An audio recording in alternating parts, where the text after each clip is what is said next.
Hello दोस्तों, मैं हूं मुकेश अंसारी और एक बार फिर से स्वागत है आपका math and magic tips YouTube channel में। दोस्तों, इस वीडियो में हम देखेंगे मैथ का क्रैश कोर्स का पार्ट 2। हम लोग काफ़ी इम्पोर्टेंट क्वेश्चन जो मैथ का जितने भी सब्जेक्टिव क्वेश्चन हैं, तो हम हर चैप्टर बाय चैप्टर एक एक प्रश्न VVI प्रश्न लिए हैं जो आपके मैट्रिक एग्जाम में पूछे जा सकते हैं। तो आपसे यही रिक्वेस्ट है कि वीडियो को शुरू से अंत तक जरूर देखिएगा। और इस पार्ट से पहले मैथ का क्रैश कोर्स का पार्ट 1 ऑलरेडी हमारे चैनल पे अपलोड है। अगर आप नहीं देखे होंगे तो इसी वीडियो के डिस्क्रिप्शन बॉक्स में उसका लिंक मिल जाएगा, आप वहां से भी जाके उस वीडियो को देख सकते हैं। तो हालांकि इस वीडियो में हम लोग 10 सब्जेक्टिव क्वेश्चन को हल करेंगे सॉल्यूशन के साथ, तो बने रहिए हमारे साथ। और जो लोग नहीं किए हैं चैनल को सब्सक्राइब, उनसे यही रिक्वेस्ट है कि चैनल को जरूर सब्सक्राइब कर लीजिए ताकि आगे आने वाली मैट्रिक की आपसे वीडियो ना छूटे। तो चलिए वीडियो को शुरू करते हैं। हेलो दोस्तों, तो चलिए बिना समय गवाए वीडियो को शुरू करते हैं। यहाँ पे आपको पहला क्वेश्चन दिखाई दे रहा है कि 8 सेमी भुजा वाले दो बराबर घनों को जोड़कर, ध्यान से समझिएगा, 8 सेमी भुजा वाले दो बराबर घनों को जोड़कर एक घनाभ बनाया गया है, तो घनाभ का पृष्ठीय क्षेत्रफल ज्ञात करें। आपको क्वेश्चन इस तरीके से है, दो घन है जिसका भुजा 8 सेमी है और दोनों को मिलाकर एक बनाया गया है घनाभ। तो घनाभ का बोला गया है आपको क्वेश्चन में कि पृष्ठीय क्षेत्रफल ज्ञात करने के लिए।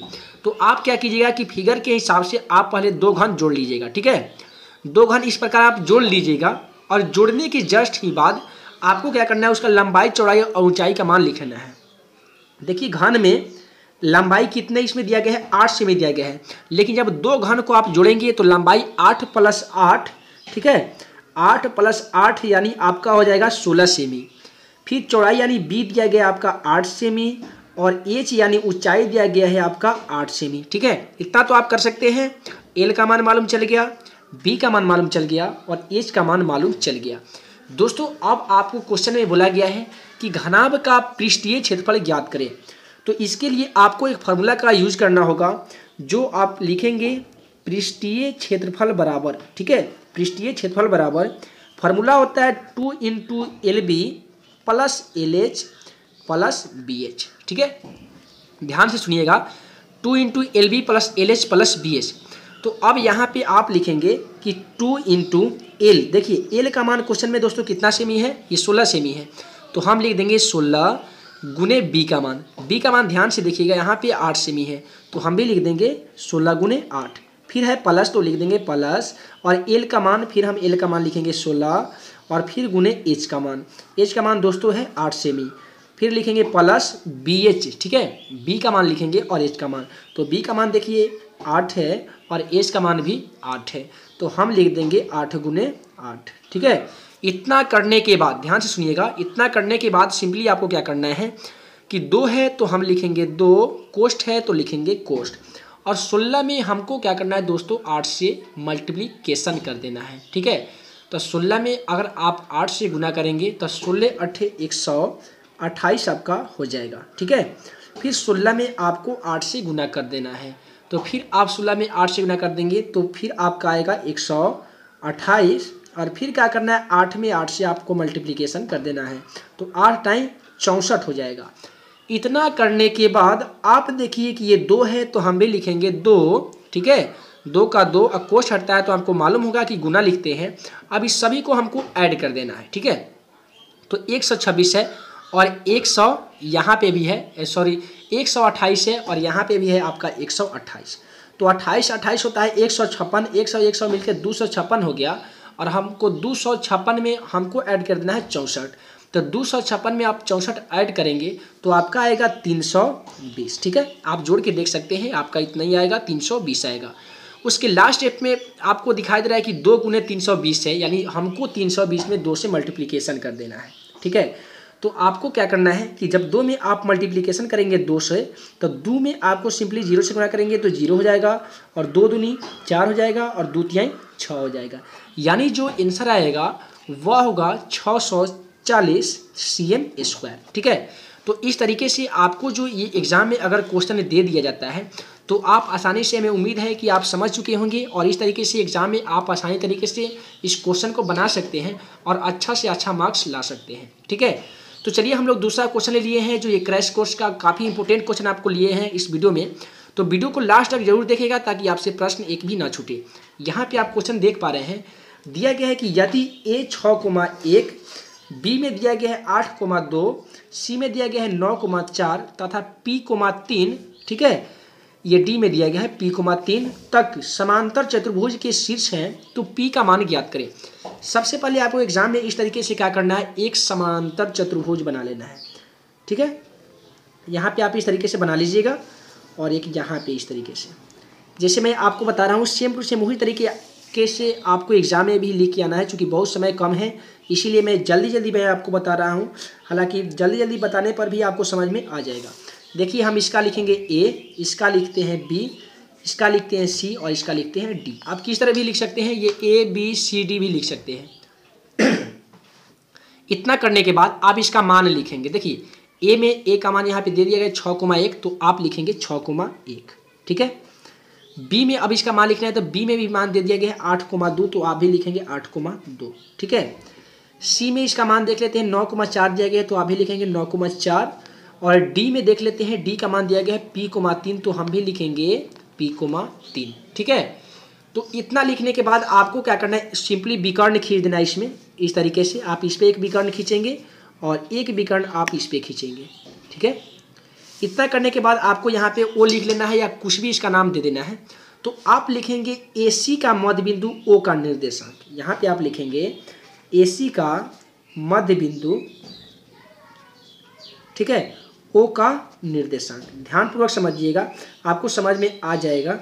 तो AC का मध्य बिंदु O का निर्देशांक आप क्या करते हैं कि O का निर्देशांक निकालने के लिए हम फॉर्मूला का यूज करते हैं। x बराबर वह होता है x1 प्लस x2, एक y/2, y बराबर होता है y1 प्लस y2 बटे 2।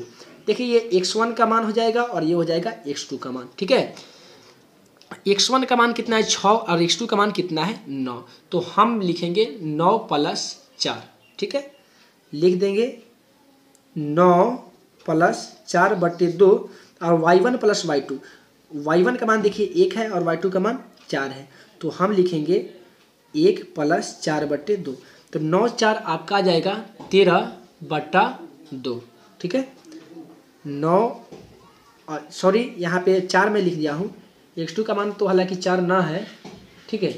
तो x2 का मान यहाँ पे 9 है और x1 का मान 6 है, तो 9 में हम क्या कर देंगे 6 को ऐड कर देंगे, तो 9 6 आपका 15 हो जाएगा, 15/2 और 4 और 1 मिलके 5/2 हो जाएगा। इतना करने के बाद आप ये AC का मध्य बिंदु निकाले हैं, अब आपको निकालना होगा BD, ठीक है। हम लोग AC का मध्य बिंदु O का निर्देशांक हम लोग ज्ञात कर लिए हैं, ठीक है। अब आपको करना है कि BD का मध्य बिंदु O का निर्देशांक आप लिखेंगे BD का मध्य बिंदु, ठीक है, O का निर्देशांक। अब फिर आपको वही फार्मूला का यूज करना है, x बराबर x1 प्लस x2 बटे 2 और y बराबर y1 प्लस y2 बटे 2। देखिए ये BD है, तो ये x1 ये हो जाएगा, x2 p हो जाएगा, यानी आप लिखेंगे 8 प्लस p बटे 2। y1 आप लिखेंगे, y1 देखिए यहाँ पे 2 है और y2 3 है, तो आप लिखेंगे 2 प्लस 3 बटे 2, यानी आपका यही रह जाएगा 8 प्लस p, ठीक है, 8 प्लस p बटे 2, उतना ही का उतना ही रह जाएगा। और यहाँ पे आपका 5 और 3 और 2 5/2 हो जाएगा। ध्यानपूर्वक समझिए, यहाँ पे 5/2 और यहाँ पे 5/2 आपका दोनों में मिल रहा है, यानी आपका ये आपका निर्देशांक बिल्कुल सही है। लेकिन यहाँ पे क्वेश्चन में दिया गया है कि P का मान ज्ञात करने के लिए, ठीक है। तो P का मान ज्ञात करने के लिए हम क्या करेंगे, जो नहीं मिला है उसको बराबर करेंगे। जैसे 15/2 है तो हम लिखेंगे 15/2 और बराबर यहाँ पे 8 प्लस P आया है। ध्यानपूर्वक समझिए, 8 प्लस यहाँ पे P आया है, तो हम भी लिखेंगे बराबर 8 प्लस P बटे 2। अब 2 से 2 हमारा कट जाएगा, तो यहाँ पे बचा है 8 प्लस P बराबर 15, ठीक है। तो अगर हम P बराबर 15 लिखें तो प्लस 8 है, तो सिंपली इधर क्या हो जाएगा -8 हो जाएगा। आपको मालूम भी होगा, चूँकि मैं प्लस माइनस वाला हर एक डाउट बहुत आसानी तरीके से समझाता हूँ, आपको समझ में भी आ जाता है। तो 15 में से आप 8 घटा देंगे तो आपको मालूम होगा कि ये बच जाएगा 7, यानी P का जो मान आने वाला है वह होगा 7, ठीक है। उसके बाद में हम लोग 2 क्वेश्चन सॉल्व कर लिए। अब करते हैं एक समांतर श्रेणी का काफ़ी इंपॉर्टेंट क्वेश्चन जो आपके मैट्रिक एग्जाम के लिए काफ़ी इंपॉर्टेंट है, तो चलिए उस क्वेश्चन को भी सॉल्व कर लेते हैं। तो दोस्तों वह क्वेश्चन कुछ इस प्रकार यहाँ पे आप स्क्रीन पे देख पा रहे हैं, दिया गया है, ठीक है। यदि समांतर श्रेणी का 11वां पद 38 और 16वां पद 73 है, तो इसका 31वां पद ज्ञात करें। ध्यान से समझिएगा, यहाँ पे दिया गया है एक समांतर श्रेणी है जिसका 11वां पद 38 है। तो जैसे 11वां पद दिया गया है तो हम लिखेंगे a प्लस 11 में से 1 कम कर देंगे 10 बचेगा, a प्लस 10d। ठीक है, a प्लस 10d 11वां पद के लिए, और इसका पद कितना है, ये 38 है, तो लिखेंगे बराबर 38। ये हमारा समीकरण 1 हो जाएगा। ठीक है, फिर अब आगे बढ़े तो लिखा गया 16वां पद 73, 16वां, तो जैसे a प्लस 16वां दिया गया तो 1 कम कर देंगे तो 15 बच जाएगा, तो लिखेंगे a प्लस 15 डी बराबर ये कितना है 73 है, तो हम लिख देंगे 73। ये समीकरण 2 हो जाएगा। फिर क्या करना है, आपको साइन चेंज कर देना है, ये माइनस कर देना है। ठीक है, ये करने के बाद आप a को a से काट सकते हैं। अब देखिए 10 में से आपको 15 घटा देना है, तो 10d में से आप 15d घटाएंगे तो आपका बचेगा -5d। ठीक है, और 38 में से आपको 73 को माइनस करना है, तो ये आपका बचेगा -35। माइनस माइनस काट सकते हैं। ठीक है, तो आपका बचेगा d बराबर 35/5, यानी ये करता है 7 मरतबे। तो हमारा a का मान आया है। तो अब फिर आप लिख सकते हैं कि d का मान, यहाँ पे आप लिखेंगे d का मान समीकरण 1 में रखने पर, समीकरण 1 में रखने पर, अब समीकरण 1 यहाँ पे आप देख पा रहे होंगे लिखा गया है a प्लस 10d बराबर 38। तो a का मान तो हालांकि नहीं है, तो a का a लिखेंगे, और 10 है और गुणे d का मान कितना निकला है दोस्तों, 7 निकला है, और बराबर 38। फिर लिखेंगे a प्लस 10 × 70 और बराबर 38। ठीक है, अब a बराबर क्या हो जाएगा, जो 38 है। ठीक है, तो 38 अब प्लस 70 है तो इधर हो जाएगा -70। तो 38 में से आप 70 को घटाइएगा तो आपका बचेगा -32। तो जब आपको मालूम है कि a का मान आ गया, d का मान आ गया, तो आप 31वां पद जो दिया गया है आप सिंपली आसानी तरीके से निकाल सकते हैं कि 31 पद दिया गया है, तो हम लिखेंगे a प्लस 30d, यानी 1 कम कर लिखते हैं। कितना भी पद पूछ दे तो 1 कम कर लेते हैं और लिख देते हैं। तो a का मान यहाँ पे कितने हैं, -32 है, और प्लस 30 गुने d का मान निकला है 7, तो हम लिख देंगे 7।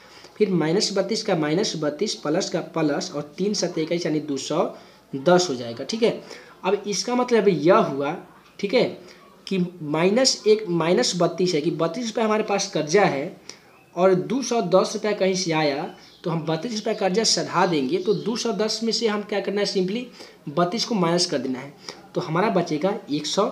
ठीक है, 128। तो इस तरीके से आपका आंसर 128 आ जाएगा। आप एग्जाम में क्वेश्चन इस तरीके से आता है तो सेम टू सेम आपको मैं जिस तरह बताया हूँ उसी तरीके से बनाना है। इस तरीके से आप बनाएंगे तो हमें पूरा उम्मीद है कि आपको एग्जाम में अच्छे खासे नंबर मिलेंगे और काफ़ी आसानी तरीके से इस क्वेश्चन को आप सॉल्व कर सकते हैं। उसके बाद में हम लोग 2 नंबर का एक प्रमेय आपको एग्जाम में पूछे जाएंगे। तो वो प्रमेय कुछ इस प्रकार रहेंगे कि समद्विबाहु त्रिभुज ABC में AC बराबर BC है तथा कोण C समकोण है, यानी 90 डिग्री है, तो सिद्ध करना है AB² बराबर 2AC²। जैसे यहाँ पे क्वेश्चन आता है एग्जाम में, आपको आसानी तरीके से एक स्केल ले लेना है। ठीक है, क्या लेना है, एक स्केल ले लेना है, और यहाँ पे आप क्या कीजिएगा कि इस तरीके से एक रेखा खींच लीजिएगा, और यहाँ पे आपको समकोण त्रिभुज की तरह एक त्रिभुज बना लेना है। जैसे मैं आपको यहाँ पे जिस तरह बता रहा हूँ ध्यानपूर्वक समझिएगा, और इसी तरीके से आपको एग्जाम में जाकर उतार के आना है। उसके बाद में आप ये त्रिभुज एक बन गया, जो दिखाई दे रहा होगा ये समकोण त्रिभुज की तरह बना है, चूँकि यहाँ पे कोण C समकोण बोला गया है, यानी 90 डिग्री का, तो हम C यहाँ पे लिखेंगे। ठीक है, A ऊपर लिखेंगे और B हम यहाँ पे लिखेंगे। आप थोड़ा सा यहाँ पे लिख सकते हैं एग्जाम में कि माना कि ABC एक समद्विबाहु समकोण त्रिभुज है जिसमें दिया है, ठीक है, दिया क्या है कि कोण C बराबर 90 डिग्री दिया गया है और AC बराबर BC दिया गया है। तो हम सिंपली क्या करेंगे, पाइथागोरस प्रमेय का सूत्र का यूज करेंगे, जो होता है AB² बराबर, ठीक है, AC² प्लस BC²। अब क्या करेंगे, फिर हम AB² लिखेंगे, और AC है तो हम AC का AC² लिख देंगे, ठीक है, और प्लस BC जो दिया गया है, हम BC पे BC ना लिखे, हम दोस्तों लिखेंगे AC। चूँकि क्वेश्चन में दे दिया गया है AC किसके बराबर है, BC के, तो हम BC पे लिख सकते हैं AC²। आप जानते होंगे कि AB² का AB², ठीक है, और AC और AC मिलके आपका हो जाएगा 2AC²। तो ध्यानपूर्वक आप क्वेश्चन को देख लीजिए, आपको क्वेश्चन में यही बोला गया है कि समद्विबाहु त्रिभुज में सिद्ध करें कि AB² बराबर 2AC²। दोस्तों ये काफ़ी सिंपल है और मैं आपको बहुत ही सिंपली तरीका से भाई इसको बताया हूँ, इसलिए चूँकि यह आपको क्वेश्चन मैट्रिक एग्जाम में सिर्फ 2 नंबर में मिलेंगे।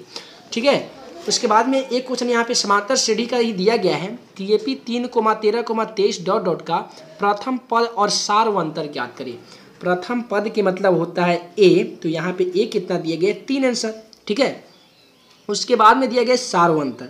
सार्वंतर को हम बोलते हैं D। फॉर्मूला होता है A2 माइनस A1। A2 देख लीजिए कितना है, 13 है, तो हम लिखेंगे 13 माइनस A1। A1 देख लीजिए कितना है, 3 है। तो 13 में से आप 3 घटा लेंगे तो आपका बचेगा 10। यही हो जाएगा आपका क्वेश्चन का आंसर। तो हमें उम्मीद है कि आप सभी क्वेश्चन को आसानी तरीके से समझते आ रहे होंगे। उसके बाद में हम लोग देखेंगे त्रिकोणमिति से एक काफ़ी इंपोर्टेंट भी है प्रश्न, जो आपके मैट्रिक एग्जाम के लिए काफ़ी इंपोर्टेंट है। तो त्रिकोणमिति का यही क्वेश्चन है जो आपके मैट्रिक एग्जाम के लिए काफ़ी इंपोर्टेंट है। और इस क्वेश्चन का सोल्यूशन ऑलरेडी हमारे चैनल पे अपलोड था, लेकिन मैं इसमें आपको गेसेड क्वेश्चन लाया हूँ, तो इसका मैं सॉल्यूशन आपको काफ़ी सिंपल तरीका से बताऊंगा। ध्यानपूर्वक समझिएगा। यहाँ पे आपको दिया गया है 1√1 माइनस साइन ए बटा 1 प्लस साइन ए बराबर सेक ए माइनस tan ए आपको सिद्ध करना है, यानी प्रूव करना है। तो लिखा है उसको सेम टू सेम हम उतार देंगे। 1 माइनस साइन ए दिया गया है, ठीक है, फिर बटा दिया गया है 1 प्लस साइन ए। हम क्या कर देंगे, इसको गुना करते हैं, यानी परमेयीकरण करते हैं। ध्यान से सुनिएगा। यहाँ पे अगर रहता है प्लस तो हम लिखते हैं माइनस, यहाँ पे रहता है माइनस तो हम लिखते हैं प्लस। लेकिन यहाँ पे आप देख पा रहे होंगे कि दिया गया 1 प्लस साइन ए, तो हम लिखेंगे 1 माइनस साइन ए और बटा 1 माइनस साइन ए, ठीक है। फिर रूट अंडर, अब देखिए 1 में 1 से हम गुना करेंगे तो 1, माइनस में माइनस गुना करेंगे माइनस, साइन में साइन से गुना करेंगे तो साइन, और इसका हम कर सकते हैं साइन ए का होल स्क्वायर। फिर ध्यान से समझिएगा, 1 में हम 1 से गुना करें तो 1 होगा, प्लस में करेंगे माइनस से तो माइनस होगा, साइन ए में साइन ए से गुना करेंगे तो हो जाएगा साइन स्क्वायर ए। उसके बाद में आपको कुछ भी नहीं करना है। यहाँ पे आप देख पा रहे होंगे एक स्क्वायर है और ये रूट है, तो स्क्वायर अगर हम हटा दें तो ये रूट अपने आप कट जाएगा, लेकिन अभी हम नहीं हटाएंगे। देखिए दिया गया है 1 माइनस साइन ए का होल स्क्वायर, उसको हम सेम टू सेम उतारेंगे। और नीचा है 1 माइनस साइन स्क्वायर ए, तो हम इसको कर देंगे कॉस स्क्वायर ए। चूँकि आपको फॉर्मूला याद करना होगा कि कॉस स्क्वायर ए बराबर होता है 1 माइनस साइन स्क्वायर ए। अब सिंपली यह स्क्वायर से आपको ये रूट हटा देना है, तो ऊपर बच जाएगा 1 माइनस साइन ए और नीचा बचेगा कॉस स्क्वायर ए, ठीक है। उसके बाद में देखिए यहाँ पे 1 दिखाई दे रहा है तो 1 लिखेंगे और बटा का बटा, अब कॉस स्क्वायर ए तो हम लिखेंगे कॉस स्क्वायर ए। बीच में क्या है, माइनस है दोस्तों, तो माइनस लिखेंगे। और उसके बाद में यहाँ पे क्या है, तो साइन ए है, तो हम लिख देंगे साइन ए। नीचा ध्यानपूर्वक समझिएगा, ये कॉस स्क्वायर ए है, यानी कॉस 2 गो है, जिसमें से ए को हमने यहाँ पे ले लिया है तो ये को बच गया होगा, तो हम यहाँ पे लिख देंगे कॉस स्क्वायर ए, ठीक है। उसके बाद वाले लाइन में आपको क्या करना है कि 1 बटा कॉस स्क्वायर ए बराबर होते हैं सेक ए, ठीक है। और उसके बाद में सॉरी यहाँ पे स्क्वायर ना होगा, 1 बटा कॉस ए बराबर सेक ए होते हैं, माइनस का माइनस, और साइन बटा कॉस बराबर होते हैं tan ए। तो इस तरीके से आपका जो क्वेश्चन है प्रूव करने के लिए दिया गया है। इतना ही क्वेश्चन आपको ध्यानपूर्वक समझिए। क्वेश्चन में यही दिया था आपको सिद्ध करने के लिए, और ये क्वेश्चन इस तरीके से आप प्रूव कर सकते हैं। तो ये थी आज के काफ़ी इंपॉर्टेंट भी है प्रश्न। और एक और क्वेश्चन इस वीडियो में हम लिए हैं जो आपके पहले चैप्टर से लिया गया है, और यह क्वेश्चन आपको एग्जाम में 2 नंबर में पूछे जाएंगे। दिया गया आभाज्य गुणनखंड विधि द्वारा 6, 8, 22 का लसा और मसा ज्ञात करें। लसा और मसा का मतलब होता है कि लघुत्तम और महत्तम ज्ञात करने के लिए यह क्वेश्चन आपको दिया जाएगा। तो इस क्वेश्चन को आप कैसे हल करेंगे, तो काफ़ी सिंपल क्वेश्चन है और बहुत ही ज़्यादा इंपॉर्टेंट क्वेश्चन है, चूँकि इस तरीके से एक क्वेश्चन आपको एग्जाम में आ सकते हैं। तो जैसे दिया गया है कि गुणनखंड विधि द्वारा 6, 8 और 22, तो हम लिखेंगे 6, 8 और लिखेंगे 22। दोनों का कर देना है हमको, तीनों का गुणनखंड। 6 का करेंगे तो 2 तिहाई 6, 8 के करेंगे तो 2 दूनी 4 दूनी 8, 22 करेंगे तो 2 गुने 11 बराबर 22। अब आपको लिखना है एसीएफ एलसीएम, यानी लसा मसा। तो एसीएफ में क्या होते हैं दोस्तों कि जो सभी में मिल जाते हैं, ठीक है, सभी में जो मिल जाते हैं वो हमारा एसीएफ होता है। तो सभी में क्या मिल रहा है, 2 मिल रहा है, तो ये हमारा हो गया एसीएफ। अब बात आया एलसीएम का, तो आप क्या कीजिए कि ये तीनों के अलावे जितने भी बच जाते हैं, ठीक है, उसमें हम गुना कर लेते हैं और तीनों में से एक कोई संख्या लेते हैं, यानी 11 दूना 22, 22 दूनी 44, 44 में 3 से कर दीजिएगा गुना और 3 में कर दीजिएगा 2 से गुना।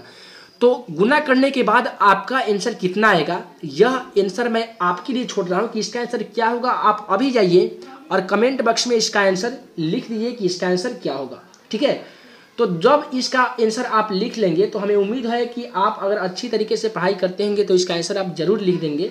ठीक है, तो हमें उम्मीद है कि आपको यह वीडियो ज़रूर पसंद आया होगा और आपको एग्ज़ाम में काफ़ी हेल्प मिलेगी इस वीडियो से। आपसे यही रिक्वेस्ट है कि मैं आपके लिए इतना कुछ करता हूँ, हालांकि बहुत रात को मैं ये वीडियो बना रहा हूँ आपके लिए, क्योंकि मैं दिन भर कोचिंग स्कूल में व्यस्त रहता हूँ। तो मैं आपके लिए इतना करता हूँ, मेरे लिए आपको इतना ही करना है कि यह वीडियो को लाइक कर देना है और आपको जितने भी व्हाट्सएप ग्रुप होंगे और अपने दोस्तों में शेयर कर देना है, ताकि मेरा मकसद एक ही है कि जो लोग ट्यूशन में अच्छी तरीके से नॉलेज हासिल नहीं कर पाते हैं, नहीं सीख पाते हैं, उन लोगों को चैनल के माध्यम से समझा देना। तो दोस्तों हमें उम्मीद है कि आप वीडियो को जरूर लाइक करेंगे, जरूर शेयर करेंगे। दोस्तों हम जल्द मिलेंगे VVI प्रश्न के अगले पार्ट में, तब तक के लिए सभी को धन्यवाद।